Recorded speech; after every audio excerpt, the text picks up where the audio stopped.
Bismillahirrahmanirrahim. Assalamualaikum warahmatullahi wabarakatuh. Perkenalkan, nama saya Suwardani Fitra Nur dari kelas 12 IPA 1 akan menjelaskan kompetensi dasar 1 tentang karakteristik perusahaan dagang dan transaksi perusahaan dagang. Yang pertama yang akan saya jelaskan yaitu karakteristik perusahaan dagang. Dalam buku pengantar akuntansi 1 pendekatan siklus akuntansi Pura 2013 menjelaskan bahwa perusahaan dagang adalah perusahaan yang bergerak dalam bidang pembelian dan penjualan barang dagang tanpa mengolah ataupun mengubah sifat produk tersebut. Nah, kegiatan yang terjadi dalam perusahaan dagang adalah kegiatan pembelian dan juga penjualan. Dalam perusahaan dagang ini, pendapatan dilaporkan sebagai penjualan.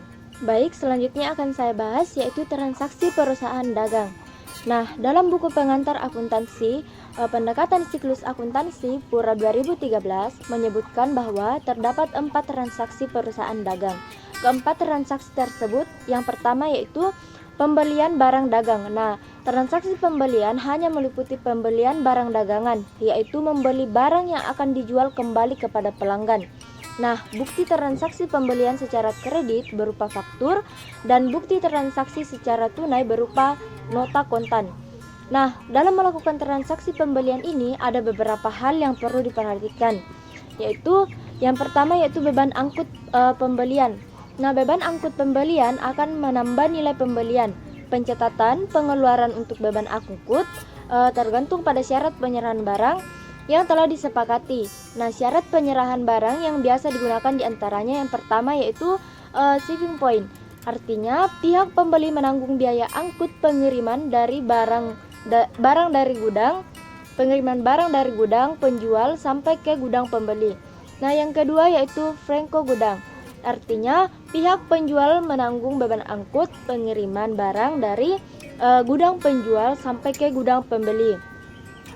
Yang ketiga yaitu free on board.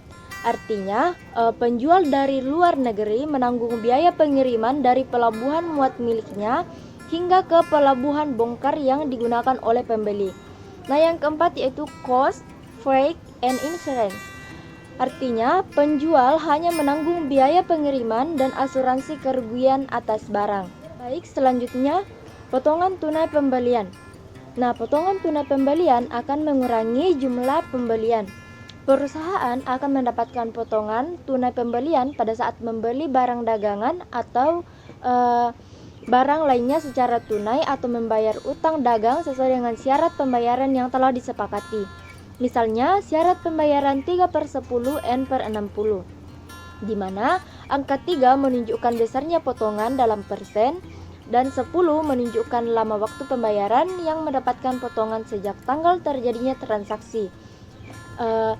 Dan N/60 menunjukkan jangka waktu pelunasannya.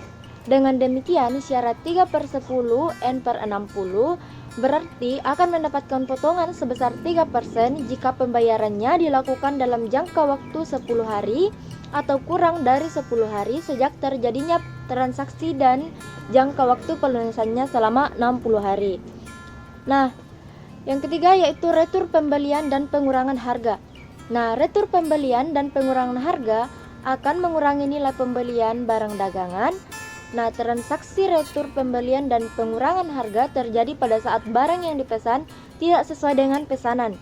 Nah, jika ada barang yang tidak sesuai dengan pesanan ataupun rusak, pihak yang membeli dapat mengembalikan barang tersebut kepada penjual dan selanjutnya transaksi tersebut dicatat dalam akun retur pembelian dan pengurangan harga. Nah, selanjutnya yang kedua yaitu pengeluaran kas. Jika waktu pembayaran sudah jatuh tempo, perusahaan harus mengeluarkan sejumlah kas untuk melunasi utang tersebut. Nah, selain itu, perusahaan juga akan mengeluarkan sejumlah kas untuk membeli barang dagangan dan membeli barang atau jasa lain secara tunai.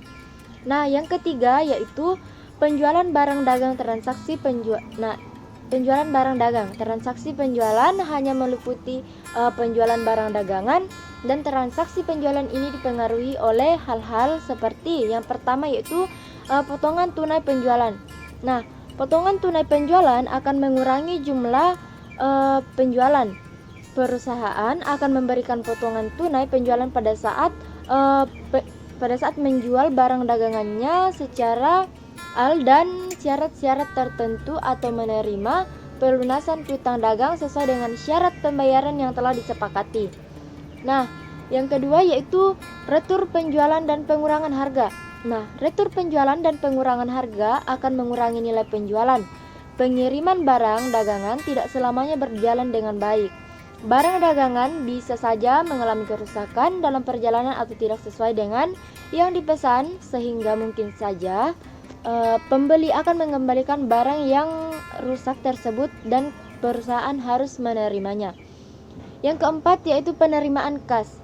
Perusahaan akan menerima sejumlah kas pada saat pelanggan membayar utangnya kepada perusahaan dan menjual barang dagangan atau barang lainnya secara tunai. Nah, perusahaan juga akan menerima kas dari kegiatan lain di luar usaha pokok perusahaan, misalnya penerimaan kas dari pendapatan bunga. Baik, sekian pemaparan materi dari saya, kurang dan lebihnya mohon dimaafkan dan semoga dapat bermanfaat untuk kita semua. Saya akhiri dengan wabillahi taufik wal hidayah. Wassalamualaikum warahmatullahi wabarakatuh.